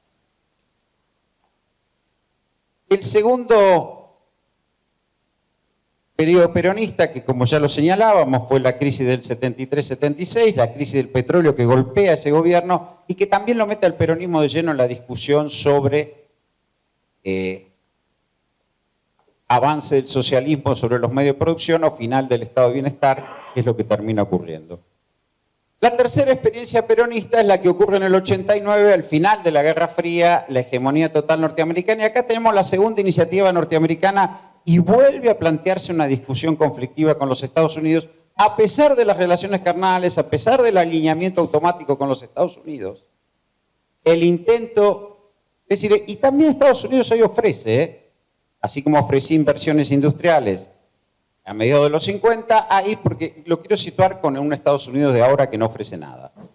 Ahí ofrece expansión del comercio internacional, modernización a partir del complejo electrónico, de golpe nos encontramos con las PC, los televisores de última generación, es decir, Argentina aborda en forma subordinada el complejo electrónico, pero el proceso privatizador es asumido por empresas europeas que buscan escala en Maastricht frente a Alemania. Franceses, italianos, españoles. Es decir, no hay capital norteamericano a pesar del alineamiento. El alineamiento automático que produjo, a diferencia de lo que se le planteó a Perón en Corea, en la guerra de Corea, que fue mandar tropas a Corea con el bloque occidental, Menem manda tropas al Golfo con el bloque occidental, terminamos con el atentado en la AMIA que se paga hoy. Digo, estas decisiones también hay que algún día evaluarlas. Esto que nos alineamos con los Estados Unidos. Ahora, no viene un flujo de inversiones norteamericanas a comprar empresas públicas.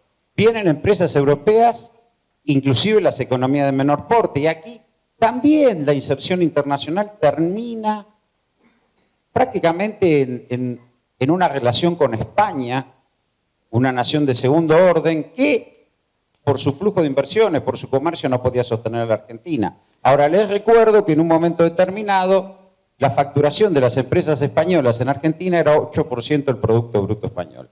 Ese tipo de inserción internacional subordinada frente al momento que vivía el mundo unipolar, trajo consecuencias que algunas incluso todavía están hoy presentes. Pero quiero decir, vuelvo al tema, ni el intento del primer peronismo después de la guerra de Corea de un acuerdo con los Estados Unidos para ser receptor de inversiones industriales estadounidenses tiene éxito, ni el proceso privatizador en el marco de aceptar el consenso de Washington como viene, de regulación, privatizaciones, apertura externa, provoca un flujo de inversiones norteamericanas importantes.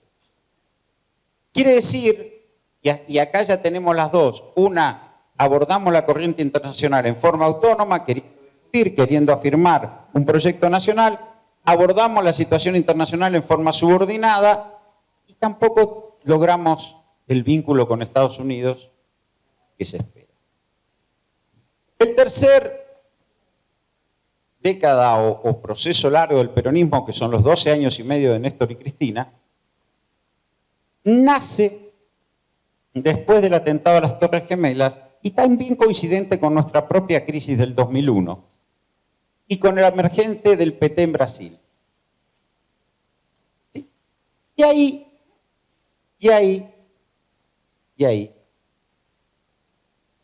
hay una gran visión de Néstor Kirchner con Lula de rechazar otra iniciativa. Ya teníamos la Alianza para el Progreso de los 50, el Consenso de Washington, el ALCA, donde Estados Unidos ofrece su poder de compra. Dicen, bueno, yo voy a volcar, voy a hacer desvío de comercio y voy a volcar, después lo va a tomar, como lo bien lo citó Ricardo, algunas naciones haciendo un tratado de libre comercio, voy a volcar mi poder de compra a la región. ¿Por qué? Porque quiere despegarnos de China, porque veía que ese circuito... El rechazo del ALCA en Mar del Plata da origen a la UNASUR.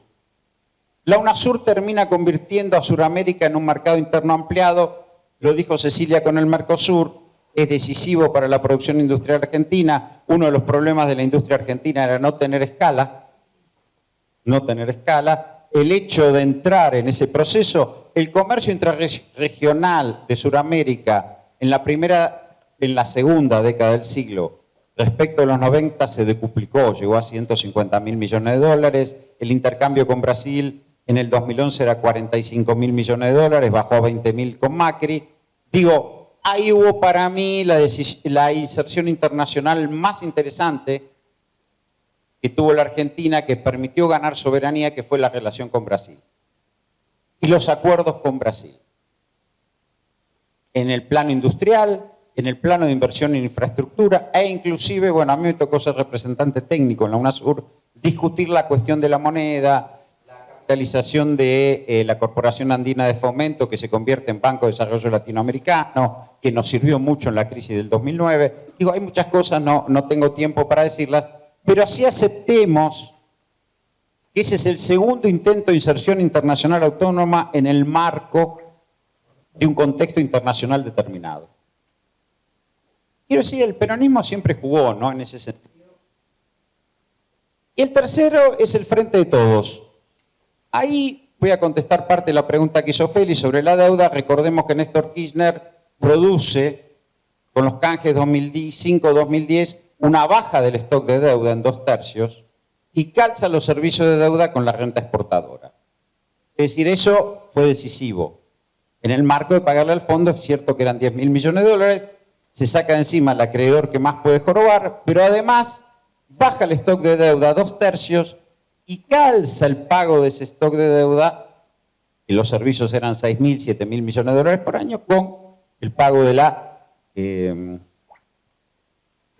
renta exportadora. No en vano el ataque de fondos buitres contra esa reestructuración de deuda tuvo que ver, y ahora si tengo tiempo me voy a referir al tema. La quinta experiencia peronista es el gobierno del Frente de Todos. El gobierno del Frente de Todos duda, y de hecho en esta escuela discutimos mucho los modelos en pugna, el desarrollismo, el neoliberalismo, el modelo peronista, duda mucho de cómo abordar un escenario internacional que se iba haciendo cada vez más complicado y que termina eclosionando efectivamente en la guerra de Ucrania, que dispara los precios internacionales y que hay debilidad para enfrentar el golpe. ¿Sí? Podría haber tomado una decisión más clara en la inserción en los BRICS. De hecho, Brasil instaba eso. Podría haber discutido de otro modo la deuda con el fondo en los foros internacionales, por varias razones. Cuando se produce el ataque a buitres, Cristina en ese momento habla en todos los foros internacionales y plantea que no es posible que una reestructuración de deuda aceptada por el 92% de los acreedores pueda ser hackeada por el 1% que no aceptó el canje. Esto está todo en la discusión Patria Buitres, está metida esa discusión. Bueno, algún grado de éxito hubo en esa discusión, porque cuando Martín Guzmán, ministro de Economía del Frente de Todos, va a reestructurar la deuda heredada de Macri, tiene una cláusula que si 2/3 de los acreedores aceptan la reestructuración, es válida para todo el resto. Es decir, que hubo un cambio en esa pelea de la relación con los acreedores privados a partir de la discusión que se llamó genéricamente Patria Buitres.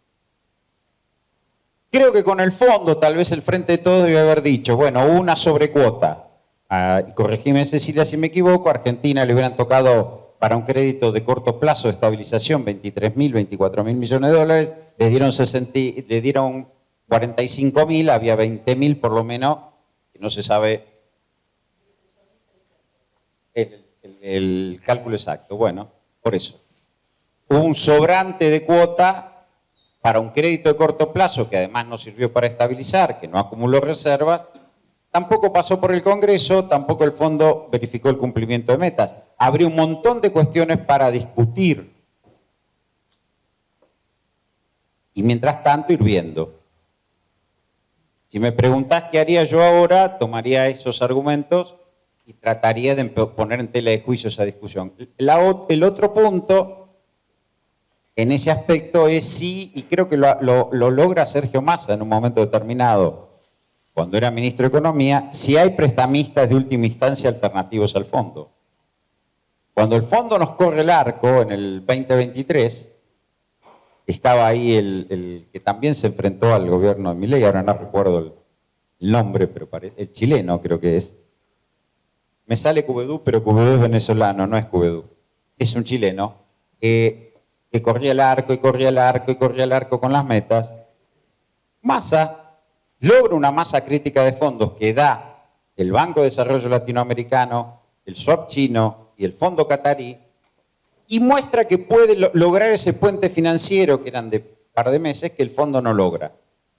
Está bien, es precario, es una muestra. Me recuerdo que incluso conversa con Egipto en ese momento, que era el segundo deudor del fondo, pero digo, creo que hay una posibilidad de discusión, y lo decía Cecilia, la deuda y el fondo condicionan las relaciones internacionales distinta. El otro punto que yo quiero precisar, y por eso hice el raconto histórico de la discusión con Estados Unidos respecto del flujo de inversiones industriales, la discusión con Estados Unidos respecto de las inversiones en las empresas públicas en venta, la discusión con Estados Unidos respecto del ALCA y la presencia de Bush en Mar del Plata, todo ese recorrido que fue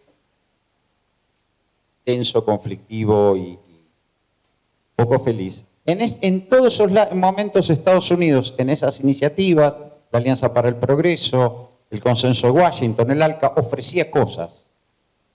Por supuesto que eran degradadas, por supuesto que... pero ofrecía algún grado de viabilidad de inserción. Hoy no ofrece absolutamente nada, porque es un imperio en decadencia, donde el principal problema que tiene es lo que dice Trump, y se lo dice a los norteamericanos: no podemos seguir emitiendo dólares para sostener los desequilibrios externo y fiscal de los Estados Unidos. No podemos seguir financiando ese proceso. Digo, la política arancelaria de Trump, que podemos considerarla errática, débil y demás, lo que está diciendo es: señores del pueblo norteamericano, la globalización se terminó, ustedes no pueden seguir comprando en el mundo como compraban, y acá hay que empezar a pensar otra cosa. Ese es un punto. El otro punto es que efectivamente las políticas que se llamaron quantitative easing o las políticas monetarias para salir de la crisis del 2008 generaron la incapacidad o la sobreabundancia de dólares planetarios que impiden que esto se repita. Y esta es una discusión que está planteada hoy.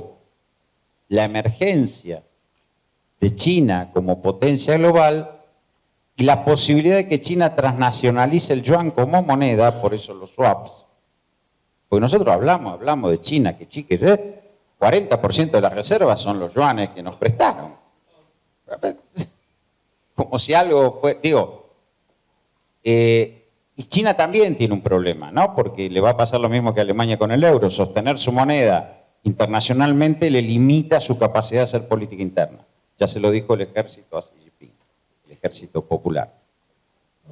Así, si sos una gran potencia, arma un estado de bienestar. Y bueno, están en esa discusión. Pero la discusión hoy, para Estados Unidos, el problema que tiene Estados Unidos es que no puede financiar sus desequilibrios. Y cuando no puede financiar sus desequilibrios se vuelve rudo. Cualquiera que repasa la historia británica En la década del 50, cuando la libra empieza a caerse como moneda de reserva internacional, se pierden las minas de oro de Sudáfrica, la India, se disuelve el imperio, Inglaterra es particularmente brutal. Que no había sido, o más brutal que antes, para ser exactos. Más brutal que antes. Pero en África hicieron cosas que previamente en las épocas de la colonización no habían hecho. Porque se siente hackeada. Estados Unidos hoy no puede afrontar sus desequilibrios. Por lo menos por la vía de la emisión de dólares. La emergencia de China tal vez lo que pone en jaque es eso. Y también hay una retirada en el plano militar y está mandando a Europa a la guerra, ¿no? Le está diciendo, bueno, y Europa, o más particularmente los alemanes, están pensando de nuevo en una guerra. Lo cual, ¿sí? Digo, también este es un mundo difícil. Si a mí me lo preguntan, no me lo preguntaste, pero lo digo. Me parece que hay que recrear, ayornada, la alianza con Brasil. Digo, es muy difícil para Argentina, una economía de tamaño medio, moverse en este mundo sin pertenecer a un bloque que nos dé amplitud. La alianza con Brasil, no sé, México. Yo cuando estaba representante técnico de la UNASUR, los brasileños le tenían mucha tirria a México. Pero bueno, mucha bronca, no les gustaba, qué sé yo. Pero, digo, me parece que el mundo es complejo. Ahora, me parece que también hay que dimensionar que la relación con Estados Unidos, de la cual siempre pudimos esperar poco, y yo cito los elementos históricos, no es antinorteamericanismo lo que ocurrió. Aún en la época de las relaciones carnales, hoy está particularmente ruda. Ahora, y termino, perdóname, ya termino, redondeo, sí quiero decir esto. Milei hace la gran apuesta en gobiernos anteriores o después de la Segunda Guerra Mundial para acá, del alineamiento con Estados Unidos a partir del desembarco de un bloque de empresas estadounidenses capaz de desplazar a los actores empresarios que más o menos estuvieron dando vuelta por Argentina, los grupos nacionales, europeos y brasileños, con altibajos, que son los que hegemonizaron la economía argentina, hasta te diría la política. Y me parece que el RIGI, si Milei gana las elecciones de medio término, desregula el mercado cambiario, va así a convertirse en un esquema de intento de disciplinamiento de los grupos empresarios que yo mencionaba a partir de un fuerte desembarco del capital norteamericano. Va a ser el intento, me parece, más fuerte desde la Segunda Guerra Mundial para acá. Porque aún Macri, siendo uno de ellos, no los pudo disciplinar. El ejemplo más palmario del fracaso de la sedita argentina es el gobierno de Macri, que se va en primera vuelta sin poder ordenarlos. Entonces me parece que guarda que nosotros no minimicemos en el plano de la reforma estructural que se está planteando, veamos las palabras de Scott Bessent respecto al respaldo, igual después puede ser que no venga, puede ser que... Pero hay un intento, me parece a mí, muy fuerte de constitución de un bloque estadounidense con poder económico en la Argentina a partir de, bueno, los minerales, los hidrocarburos, inclusive agroalimentos, que siempre fue competitivo, que siempre parece que hay toda una discusión en la cual Milei está buscando estructuralmente apoyar su gobierno. Uno es el Toto Caputo, el carry trade, y su política de valorización financiera, que ya sabemos se estrola cada tanto, y que puede estrolarse. De hecho, estroló en el 2018, y acá por poco, en marzo, si no viene el fondo como un bombero. Ese es el corto plazo. Ahora, el largo plazo me parece que hay otra discusión. Y por eso yo quería hacer este recorrido histórico. La situación que fue en los 50, la situación que fue en los 90, la situación que fue en los 2000, el Frente de Todos y este momento en donde yo creo que por primera vez hay una apuesta muy fuerte en un contexto donde Estados Unidos, ojo, como todo imperio en decadencia, no tiene nada para ofrecer y es muy duro. También es cierto que Estados Unidos es un Estados Unidos que no había asumido esta situación, me parece a mí, desde el gobierno de Nixon y Kissinger, desde fines de los 60 a principios de los 70, cuando ellos son derrotados en Vietnam y sienten que se les va todo al demonio. Y ahí alentaron, entre otras, los golpes militares. Me parece que hoy Estados Unidos muy duro, muy en decadencia, y bueno, yo no sé, me parece que si yo tuviera que elegir hoy, la relación prioritaria y primaria es la relación con Brasil. Gracias.